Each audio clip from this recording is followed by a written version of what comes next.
En la amarga prueba del combate, a los hombres y a las máquinas que lucharon en el transcurso de la Segunda Guerra Mundial, se les exigía por sistema lo imposible. Y de todos los aviones de la Luftwaffe que participaron en el conflicto, ningún aparato presenta una mejor adaptabilidad para diversas aplicaciones que el Junkers Ju-88. Apodado por los hombres que lo volaron la chica para todo, su estructura podía prestar servicio de muchas y distintas formas, demostrando así la inteligencia de su diseño. Diseñado como bombardero en picado, pero desarrollado para bombardero horizontal de alta velocidad, cumplió también misiones de apoyo a tierra, caza nocturno, interceptor de largo alcance, torpedero, reconocimiento e incluso misil no tripulado. Fue sin duda el avión más versátil de la Segunda Guerra Mundial. El prototipo de este robusto aparato voló por primera vez el 21 de diciembre de 1936. Experimentó muchas modificaciones posteriores y luchó tenazmente hasta el final de la guerra. A diferencia de los asombrosos aviones a reacción y aviones cohete de la Luftwaffe, el secreto del éxito del Ju-88 residía en lo simple y versátil de su estructura. A lo largo del conflicto, el avión fue repetidamente modificado, conservando sin embargo su integridad estructural. No sorprende que los Ju-88 que cayeron en manos de los aliados fueran detenidamente examinados. Las tripulaciones americanas que evaluaron el modelo se sorprendieron por la absoluta versatilidad del aparato, una versatilidad que los diseñadores de la Fuerza Aérea Americana nunca fueron capaces de igualar. Por ello, los servicios de inteligencia aliados estaban muy interesados en conseguir la máxima información posible sobre los concienzudos trabajos de la Luftwaffe. El estudio de los pilotos aliados se centró en la enorme resistencia de su célula a la fatiga y se interesaron sobre todo en las características del descenso en picado.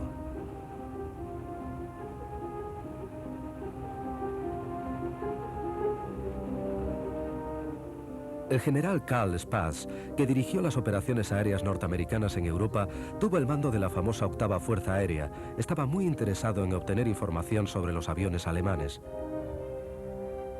Irónicamente, la célula del Ju-88 fue diseñada antes de la guerra por dos técnicos norteamericanos especialistas en recubrimientos metálicos que trabajaban para la fábrica Junkers. A Spaatz le intrigaba la tecnología aérea alemana en todas sus facetas, que a veces parecía estar a años luz de la capacidad aliada.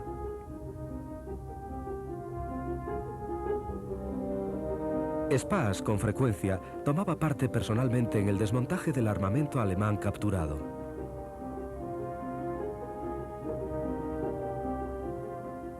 Aquí vemos a la tripulación americana entrando en el Ju-88 a través de la escotilla inferior, que era parte de una torreta artillera.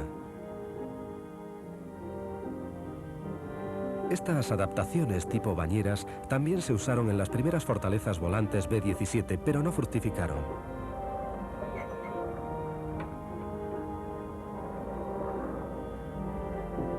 El avión podía utilizar varios motores y los puntos de anclaje eran tan versátiles que un mismo aparato podía llevar dos tipos de motores. Los motores Jumo equipaban la mayoría de los últimos modelos. Su forma circular podía hacer pensar que eran radiales, pero en realidad eran motores de 12 cilindros en V invertida con un radiador esférico sobresaliendo. Su potencia llegó a los 1880 caballos. Otro detalle característico era su robusto tren de aterrizaje de pata simple, amortiguador oleoneumático y muelles de acero que hacía girar 90 grados las grandes ruedas, especiales para terrenos blandos, antes de replegarse en las góndolas motoras. El sistema absorbía el impacto de la toma de tierra y permitía la operación del avión en los toscos aeródromos de primera línea. Dado que el Ju-88 voló en todos los frentes alemanes, con frecuencia bajo tremendas condiciones de combate, estas dos simples características fueron la clave de sus logros. En un principio, el Ju-88 fue diseñado simplemente como un bombardero Snell, rápido, un avión que volaría más veloz que los cazas enemigos que trataran de derribarlo. Este fue un concepto en el que los teóricos militares alemanes a menudo habían insistido en el periodo entre guerras.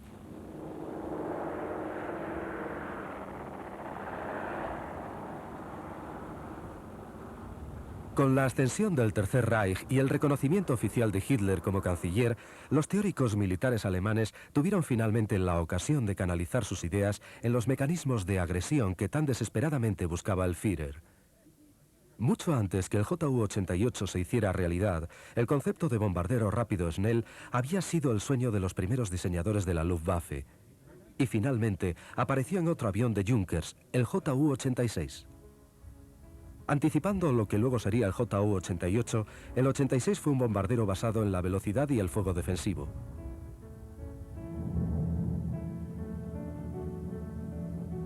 Tenía 3 ametralladoras a proa y torretas retráctiles dorsal y ventral. Sus armas, sin embargo, distaban mucho de ser devastadoras, pero en una época en que la mayoría de los interceptores eran biplanos más lentos, solo la velocidad del 86 ya era una buena defensa. El 86 montaba motores Jumo, BMW y Bristol Mercury, subrayando ya el compromiso de Junkers en construir aviones versátiles. Esta filosofía no se limitaba a la motorización, sino que el avión ya se diseñó para adaptarse a multitud de usos. Aparte de ser uno de los más modernos bombarderos de la época, el Ju-86 fue un excelente avión civil de línea, muy bien recibido por las compañías comerciales de varios países.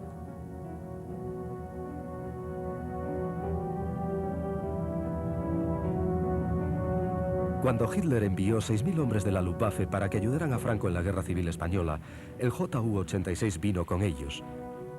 Más tarde, el avión fue modificado para volar a grandes altitudes.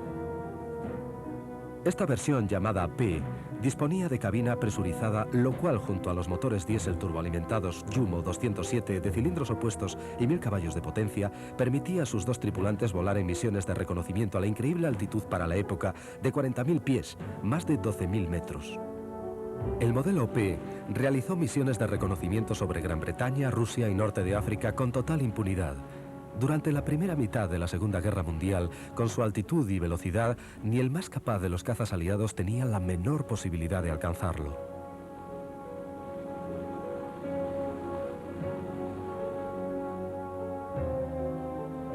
Pero cuando estalló la guerra en Europa, el Ju-86 estaba ya anticuado como bombardero convencional. A principios de 1939, este tipo de misiones eran asignadas a aviones como el duro Heinkel 111. El mismo 111 fue un producto de una evolución que se remontaba a 1934. También estuvo en servicio en España y cuando las tropas alemanas invadieron Polonia, el Heinkel 111 jugó un papel fundamental. Pero el 111 era un bombardero horizontal y aunque más rápido que el modelo 86, aún iba poco armado y necesitaba una escolta de cazas para protegerlo cuando liberaba su mortífera carga.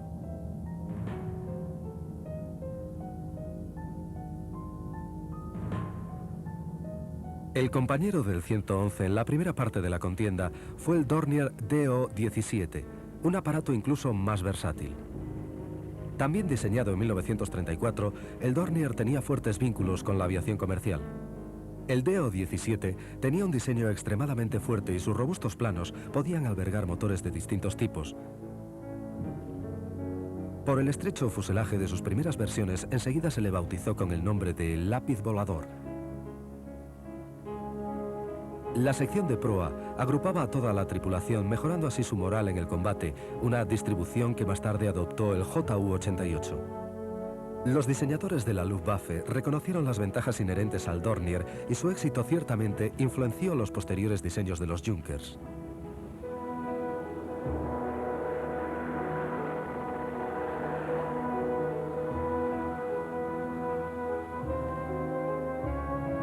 Como bombardero convencional, el Do-17 demostró ser tremendamente eficaz. Volando a gran altura sobre sus objetivos, el Dornier descargaba sus bombas con mortal precisión.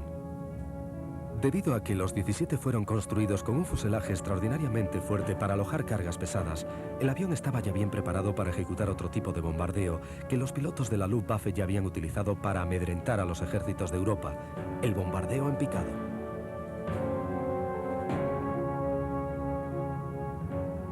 Para adaptarle mejor a esta misión, a algunos modelos se les instaló un freno de picado situado tras la cola del avión. Esto aminoraba la velocidad de descenso del avión cuando se lanzaba contra el blanco, mejorando su puntería. El Dornier Do-17 enseñó a los mandos de la Luftwaffe una lección muy valiosa. que con frecuencia los aviones diseñados para una misión específica podían, con poco esfuerzo, ser adaptados para un fin totalmente distinto, siendo también tremendamente eficaces. El Ju-88 de la Luftwaffe fue seguramente la encarnación más clara de esta filosofía. Pero la previsión alemana, por otro lado, no dejó de ser algo miope, porque pasó por alto el bombardero tradicional pesado de 4 motores, precisamente el tipo de avión que británicos y americanos utilizaron para desmoronar al Tercer Reich.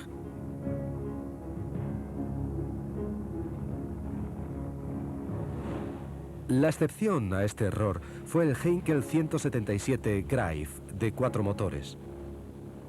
Parecía un bimotor, pero de hecho cada hélice estaba accionada por 2 motores Daimler-Benz alojados dentro de cada góndola.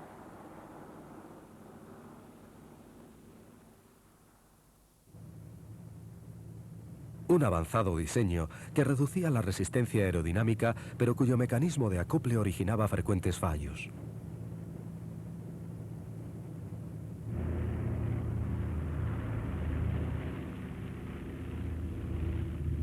Ningún otro avión en la historia sufrió más incendios en vuelo que el desafortunado Heinkel 177. La fatua incompetencia de Göring impidió que Alemania dispusiera de bombarderos pesados. Sin capacidad aérea de largo alcance, Alemania sufrió por contra una terrorífica devastación en su territorio a manos de los cuatrimotores aliados de bombardeo.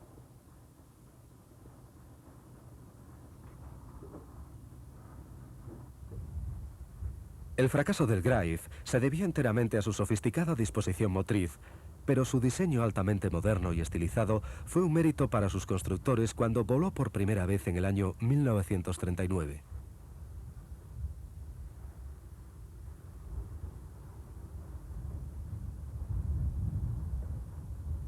Cuando estalló la guerra, se hizo pronto patente que la tecnología de los aliados era claramente inferior.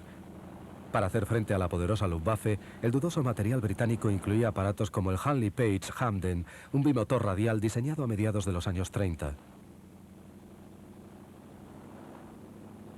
Este avión realizó las primeras incursiones de bombardeos de la RAF sobre Alemania. El Hamden, junto con el Handley Page Hereford, fueron la columna vertebral del comando de bombardeo británico en las etapas iniciales de la guerra.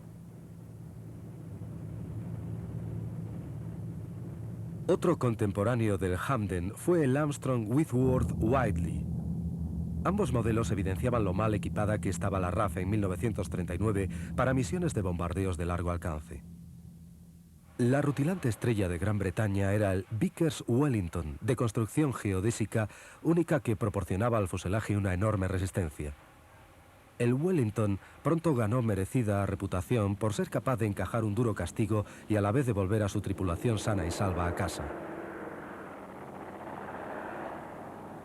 El Bristol Blenheim era más pequeño que el Wellington, otro diseño que se remontaba a mediados de los años 30. Era muy rápido para su época, pero solo podía transportar una modesta carga de bombas. Mientras la guerra continuaba su escalada, a los Hamdens, Blenheims y Wellington pronto se les unieron aviones americanos como este Martin Baltimore. Con limitaciones similares a sus homólogos británicos, este bombardero de tipo medio poco ayudó a la RAF a equipararse a la Luftwaffe de Hitler y llevar la guerra aérea hasta el corazón de Alemania.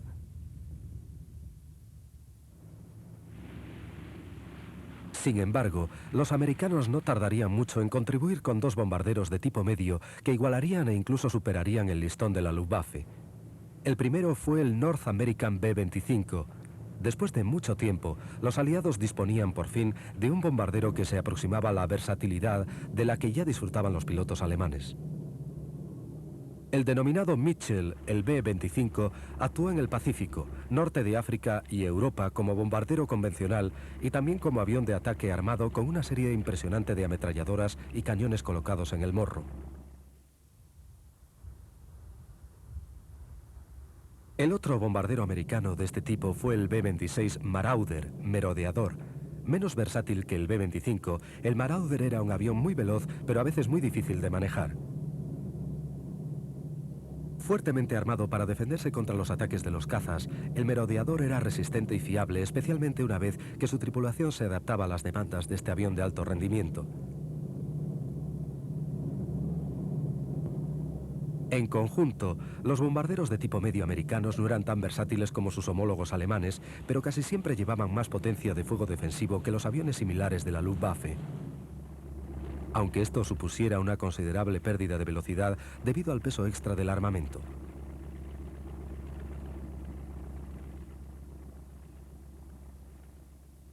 Por el contrario, los aviones alemanes insistían en la teoría de los bombarderos Snell, la velocidad.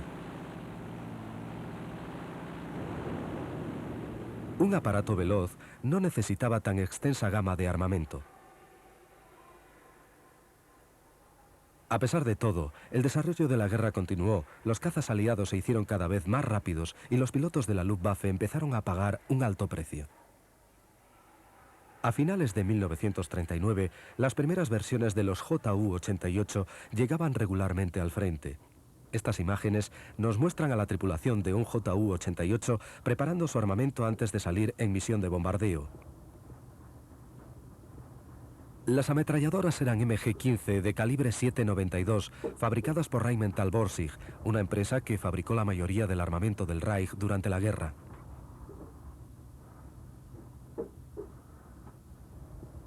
Eran simples de diseño y manufactura, pero tan extremadamente bien hechas que fueron el símbolo de la excelencia de la ingeniería alemana.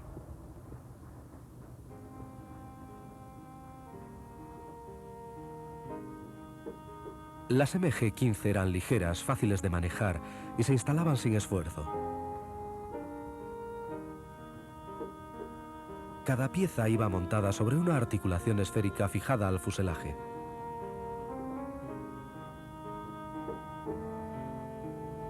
Era una adaptación inteligente en extremo que, dada la exactitud de las MG-15 en acción, resultó ser ferozmente eficaz contra los cazas aliados. Una especie de canana de cuero recogía los cartuchos usados para que pudieran utilizarse otra vez y así no se amontonaban en el suelo de la cabina en donde hubieran podido atascar otras partes vitales. Una vez montado todo, el arma era asegurada en una posición fija para que no interfiriera con la actividad normal de la cabina. Los fabricantes avanzaron un gran trecho al realizar esta doble configuración que permitía el manejo de la ametralladora delantera en posición fija por el piloto o manualmente por un artillero. Fue un gran intento de combinar la versatilidad con la eficacia de muy buen resultado. Algunos aviones incluso equipaban las MG-15 con un kit de culata convencional y trípode para que se pudiera retirar el arma y utilizarla como una ametralladora ligera, incluso fuera del avión.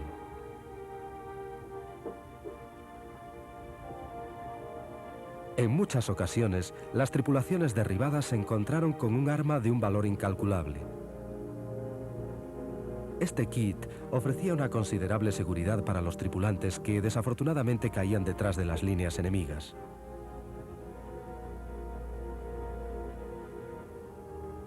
La protección de la vulnerable parte central del bombardero corría a cargo de un artillero tumbado boca abajo en una torreta orientada hacia la parte trasera inferior del avión. Aún así, podía hablar con los demás miembros de la tripulación. Al estar 3 o 4 hombres luchando codo con codo, se lograba un importante beneficio psicológico, algo que nunca conocieron las tripulaciones de los bombarderos aliados. Combatir aislados en sus posiciones alrededor del fuselaje, intercambiando fuego a 20.000 pies de altura, era a menudo una terrible experiencia en soledad para los artilleros británicos y americanos. El inconveniente de esta teoría de agrupamiento de los tripulantes era que en una emergencia los hombres se pisoteaban literalmente unos a otros en su apresurado intento de huida. Para algunos, luchar juntos también podía significar morir juntos. La ametralladora MG-15 podía alcanzar la devastadora cadencia de 1000 disparos por minuto y era alimentada por un doble tambor. Los cartuchos llegaban a la recámara alternativamente desde un tambor y el siguiente desde el otro. Pero como cada tambor solo almacenaba 75 cartuchos, los artilleros siempre tenían a mano un gran número de tambores cargados que durante el combate eran reemplazados frenéticamente. Pero ni aun así era suficiente. El potencial de fuego combinado de todo el Ju-88 era menor que el de una sola torreta de muchos bombarderos aliados.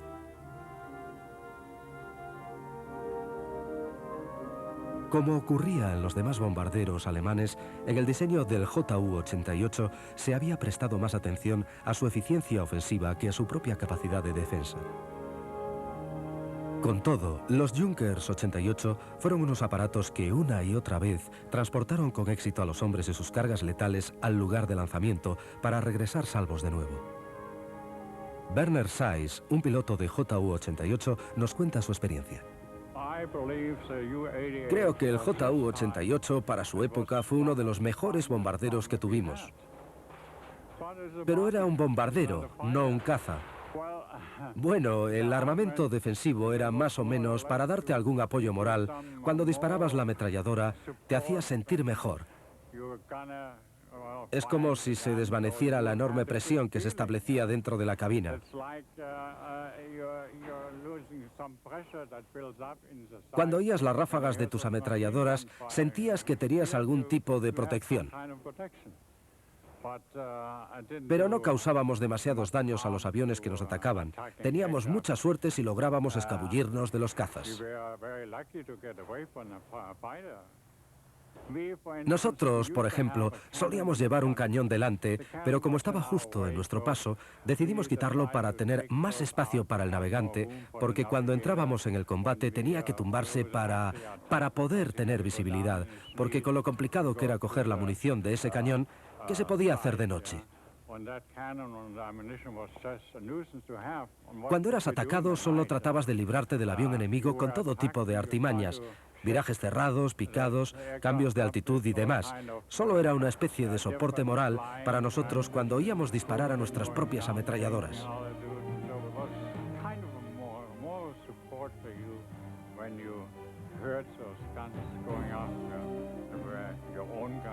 Tú no oías las ametralladoras del avión que te atacaba.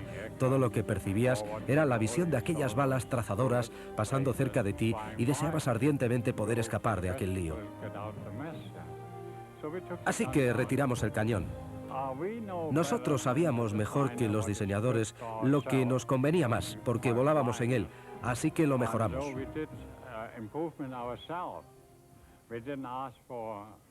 No pedimos permiso para ello, simplemente lo hicimos. También cambiamos otras cosas. Los frenos de picado reducían la velocidad del avión un poco, no mucho. Pero en los casos en que necesitaba ser algo más rápido, cualquier pequeña cosa ayudaba. Así que hasta eso quitamos. Las tripulaciones estaban muy compenetradas con sus aviones y con frecuencia introducían cambios particulares para adecuarlos mejor a las condiciones de combate en que ellos mismos se veían inmersos. Desde el comienzo mismo de la guerra, los convoyes de suministro que surcaban el Atlántico, vitales para Gran Bretaña, resultaban presa fácil de los submarinos alemanes, los famosos U-Boat. Aviones escolta de largo alcance, como los hidroaviones Sunderlands, trataban de contrarrestar la amenaza, pero eran lentos y solo sirvieron como un sabroso blanco para los Ju-88 en patrulla marítima. Lejos de la costa, cuando los torpes Sunderlands eran atacados, se veían forzados a arreglárselas por sí mismos hasta que, si la suerte les acompañaba, los cazas llegaban al lugar. La difícil situación de los Sunderlands ilustra el debate que existía en la época sobre si los bombarderos pesados, proporcionándoles el armamento necesario, podrían defenderse a sí mismos adecuadamente.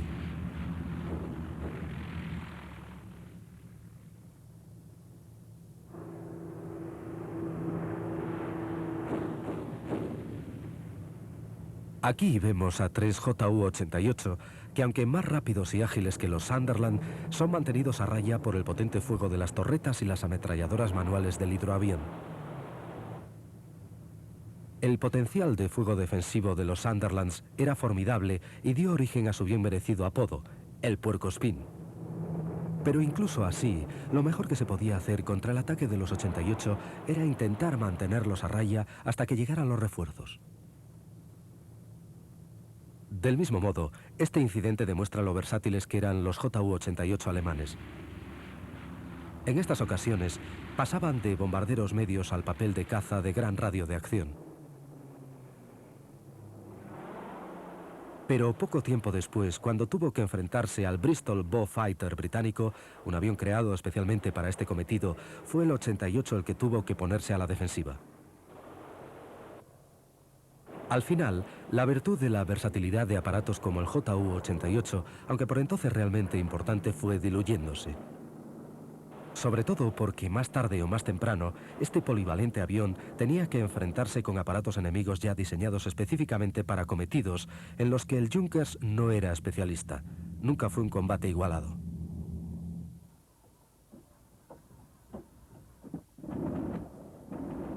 La serie A del 88, la versión básica de este bombardero, tenía un morro acristalado que daba a la tripulación una soberbia visibilidad y al oficial de bombardeo una excelente vista para la observación del blanco. Con 88 como estos, la todopoderosa Luftwaffe de Goering trató de poner a los británicos bajo sus pies.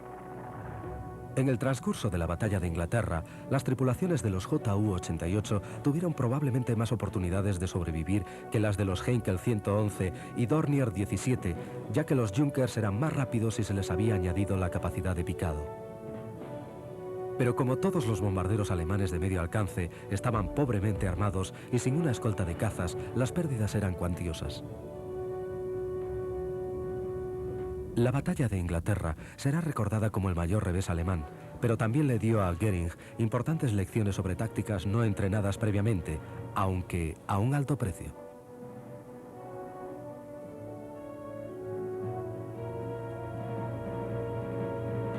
A pesar de esto, los 88 continuaban llegando.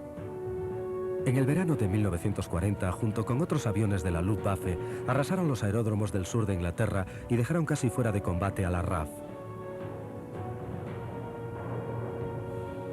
Pero la repentina obstinación de Hitler y Goering en los bombardeos masivos sobre ciudades de Gran Bretaña permitió a la RAF un breve pero vital respiro en la presión de la Luftwaffe.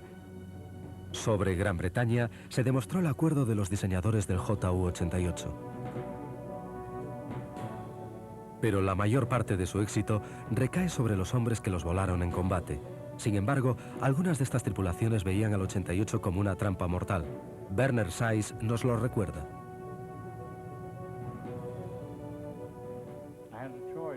Tuve una oportunidad. Quería llegar a ser piloto de caza, pero por alguna razón, no sé cuál, me destinaron a piloto de bombardero horizontal y en picado.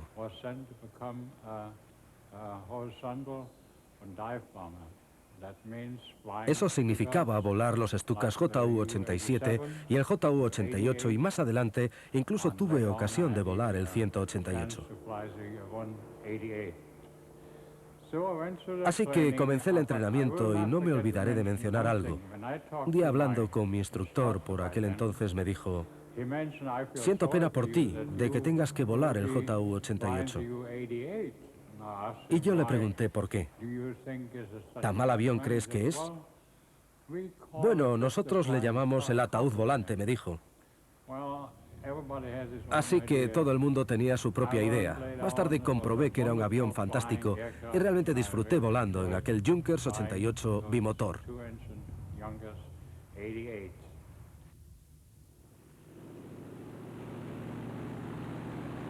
El morro acristalado no lo tenían todos los 88. Construidos al mismo tiempo, existían varios modelos de combate que incluían un equipo de radar para la intercepción nocturna.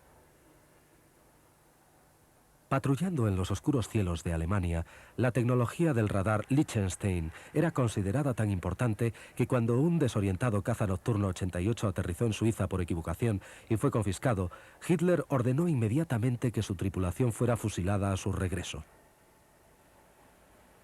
Lejos de los cielos del Canal de la Mancha, el 88 también actuó en el Mediterráneo. Allí, los convoyes británicos que aprovisionaban el sitiado octavo ejército en el norte de África eran constantemente hostigados por los JU-88. El control de este espacio marítimo era vital en muchos aspectos. El hecho de que la Luftwaffe nunca fuera capaz de conseguirlo, a la larga llevó al Afrika Korps a la derrota final.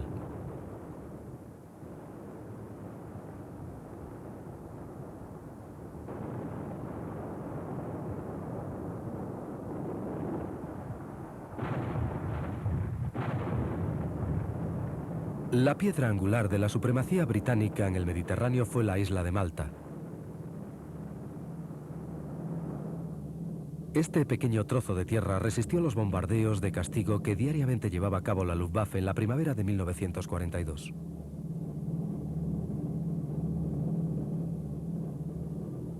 Como sus valientes defensores rehusaban aceptar la rendición, la atención de la Luftwaffe se centró en los convoyes británicos de suministro. Al igual que en los ataques a la isla, los 88 demostraron ser devastadores. El avión alemán causó la pérdida de miles de toneladas de barcos aliados en el intento de someter a Malta por inanición. A duras penas, este pequeño puesto avanzado sobrevivió.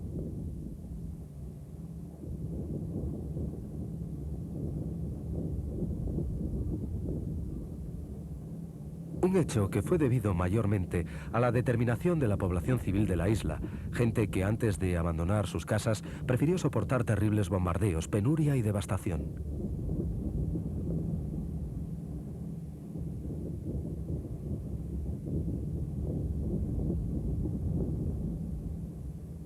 A lo largo de la contienda, los 88 fueron adaptados y readaptados para multitud de usos.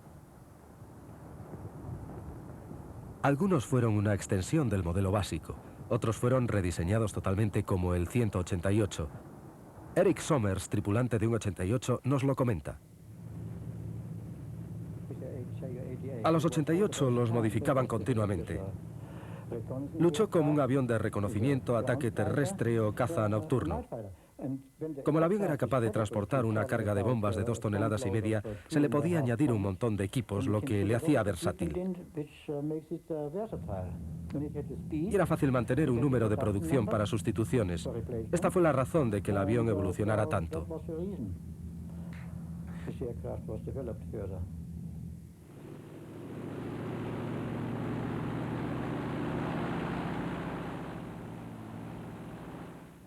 El 188 tenía una cabina muy mejorada y algunas versiones estaban presurizadas para el reconocimiento a altitudes superiores que al principio realizó el JU-86. Las tripulaciones de reconocimiento jugaron un papel principal en las campañas de la Wehrmacht, pero nunca se les dedicó la prioridad que siempre recibían los pilotos de caza. Su avión a menudo iba desarmado y volando a baja altitud eran totalmente vulnerables a los cazas enemigos. A niveles más altos, que a veces superaban los 40.000 pies, 12.000 metros, el enemigo era el aire extremadamente frío.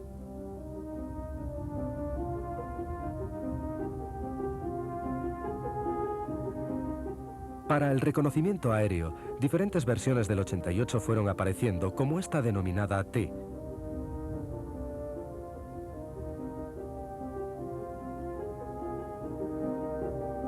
Y a medida que la guerra avanzaba, nuevas evoluciones surgieron de los tableros de diseño, como los 188 y los 288.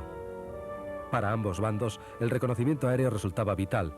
En la Luftwaffe de Göring, este cometido fue confiado a no menos de 3 generaciones sucesivas de Junkers, desde el primitivo JU-86.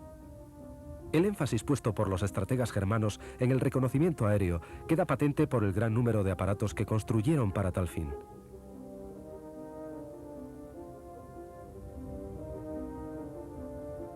Solo del Junkers 88 se fabricaron más de 1.800 unidades en versión de reconocimiento en una época en que el alto mando ejercía una intensa presión para que no se construyera nada que no fuera cazas o bombarderos. El trabajo de reconocimiento de la Luftwaffe no solo incluía la recopilación de información sobre posiciones y movimientos del enemigo, sino también evaluar efectividad y resultados de los ataques alemanes sobre esas posiciones. El éxito o fracaso detectados determinarían los métodos y tácticas de los siguientes ataques. Una zona en donde la línea del frente resultaba extremadamente inestable era en los desiertos del norte de África. Allí los británicos y el Afrika Korps de Rommel se enfrentaron en una prueba de fuerza y astucia totalmente impredecible. Aunque al principio los combates se limitaron a vehículos blindados, las misiones aéreas jugaron un papel importante y de nuevo el JU-88 fue el actor principal.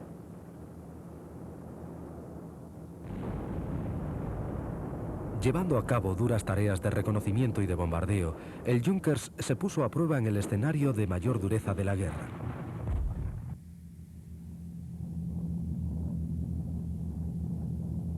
Por su escasa protección y mala visibilidad, la parte inferior del fuselaje era el talón de Aquiles del 88. Para empezar, iba poco armado y la superficie inferior estaba totalmente expuesta al fuego enemigo. La principal razón de tal debilidad era que su tripulación estaba agrupada en la cabina delantera.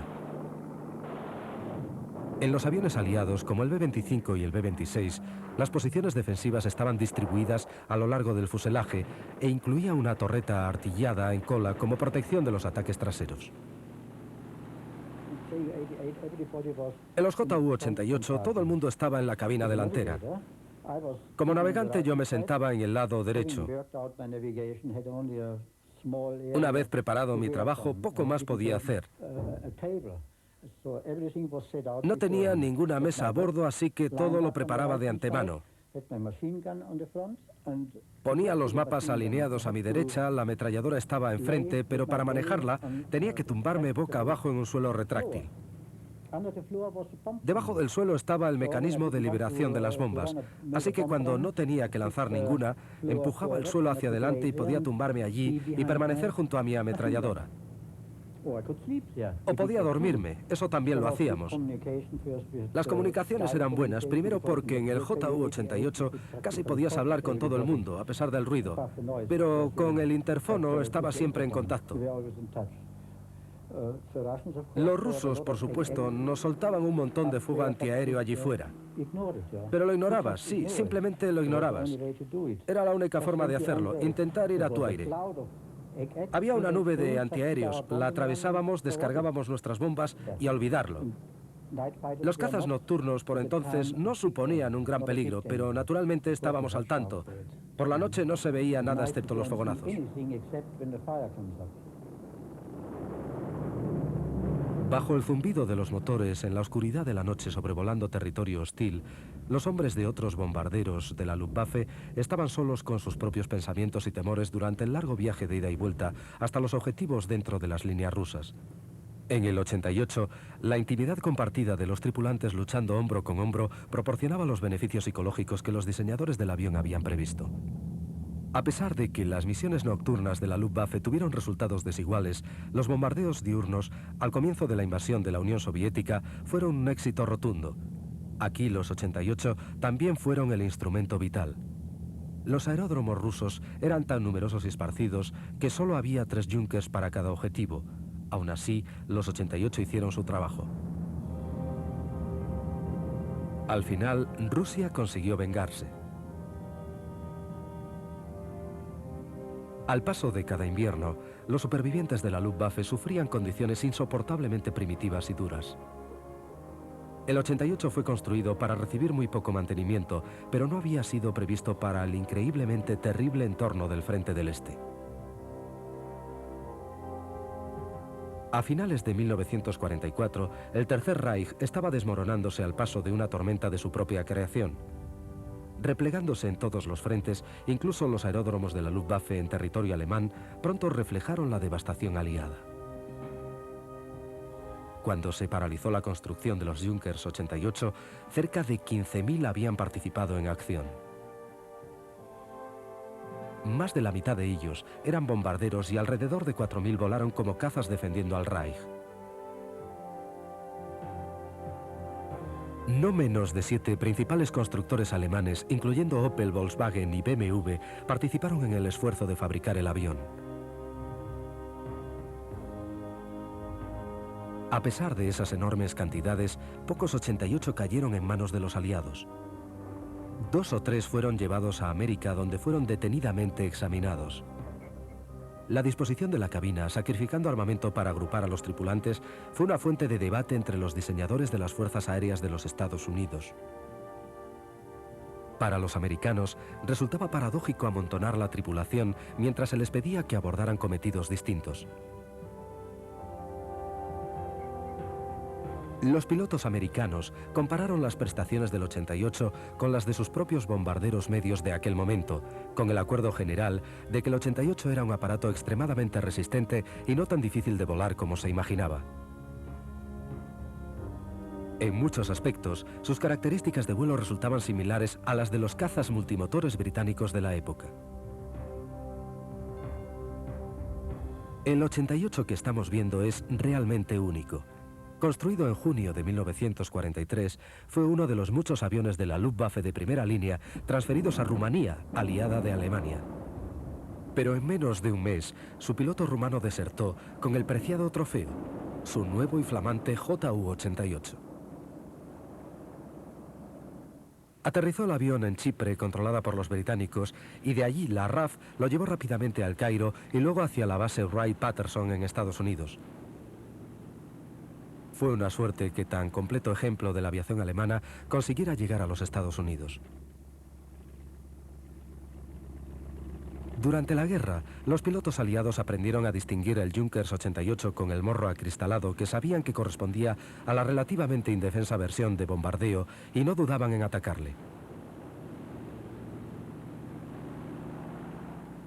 Pero las versiones de caza del 88 con sus ametralladoras de grueso calibre en la proa y sus 600 km por hora eran un peligrosísimo enemigo.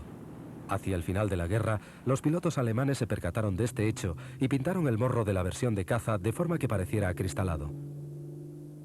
Los consiguientes errores de identificación costaron el derribo de muchos de los aparatos aliados. Es un ejemplo de cómo una simple modificación de aspecto que solo requiere inteligencia y un poco de pintura puede resultar tan eficaz como una costosa innovación tecnológica.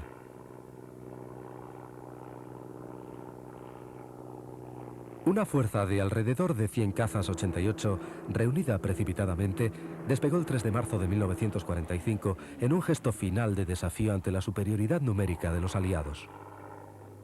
Volando en un espacio aéreo fuertemente defendido por los británicos, cogieron a la RAF totalmente por sorpresa. Sobre los oscuros cielos de Inglaterra, más de 20 confiados bombarderos aliados fueron derribados.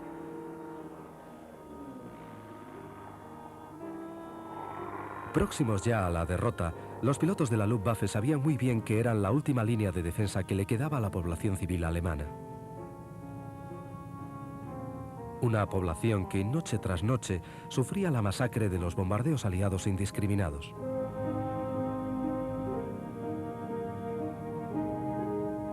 La tarde siguiente, la Luftwaffe intentó repetir su hazaña, pero esta vez los cazas nocturnos y los antiaéreos británicos les estaban esperando. En esta ocasión, los 20 aviones derribados fueron los alemanes.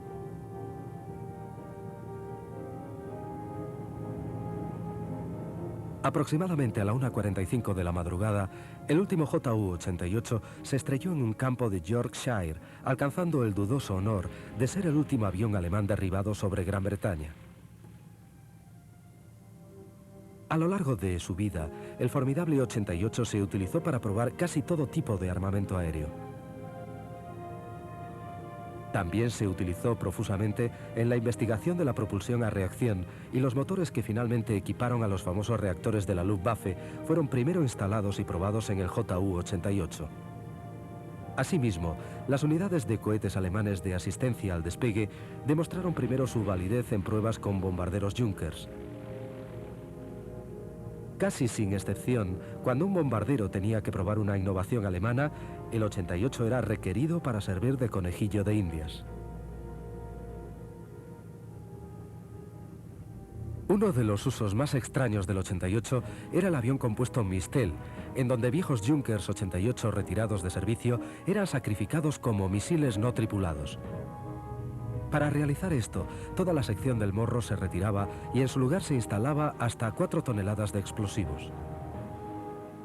Luego, un caza de la Luftwaffe, generalmente un Focke-Wulf FW-190, se adosaba con montajes sobre el bombardero y ambos aviones volaban como uno, manejados por el piloto del caza. Al aproximarse al blanco, el piloto del caza desenganchaba el bombardero sin tripular, el cual se precipitaba sobre el objetivo. Verdaderamente era un acto de desesperación para la perdida causa germana. Y a pesar del valor que mostraban los pilotos volando en tales misiones, nunca tuvieron gran éxito, aunque cuando lo lograban los resultados eran devastadores.